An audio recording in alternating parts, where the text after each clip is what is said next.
संत की बात हृदय में रखो, मुँह न फेरो भक्ति से। क्यों? बहुत कीमती समय गंवाया काला बाजारी में, मिलता है सच्चा प्रेम सखी राघव की यारी में। इसलिए ताहि भजिय मन तज कुटलाई, राम भजे गति के ही नहीं पाया। भगवान सुदामा विचार करते हैं कि साधनों में रहूंगा तो साधना नहीं हो पाएगी, साधन व्यवस्था करोगे तो साधना कभी नहीं हो पाएगी, और जब साधनों से दूर हो जाओगे तब साधना बढ़ जाएगी। कथा ये संदेश देती है। इसलिए दूरी थोड़ा। सुदामा कुटिया बना के जंगल में चले गए, पर अब जंगल नहीं है, जाओगे कहाँ?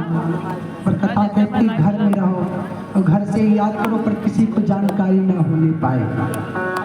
जैसे कोई किसी से प्रेम कर बैठती है कोई देवी, कोई युवती, और चुपके छुपा के बात करती है उससे, किसी को जानकारी नहीं हो पाती।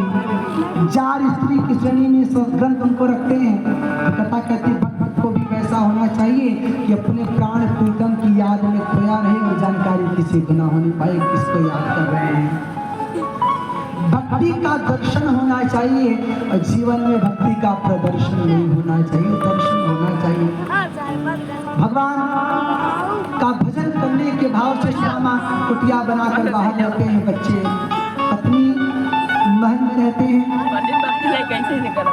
भगवान एक दिन बैठे थे, विचार करने लगे कि मैं धरती से भार को कम करने आया हूँ, धरती से भार को कम करने आया हूँ। पर भगवान विचार करते कि मेरा ही परिवार बहुत ज्यादा हो गया है, 56 करोड़ यदुवंशी हो गए हैं। भगवान ने क्या किया?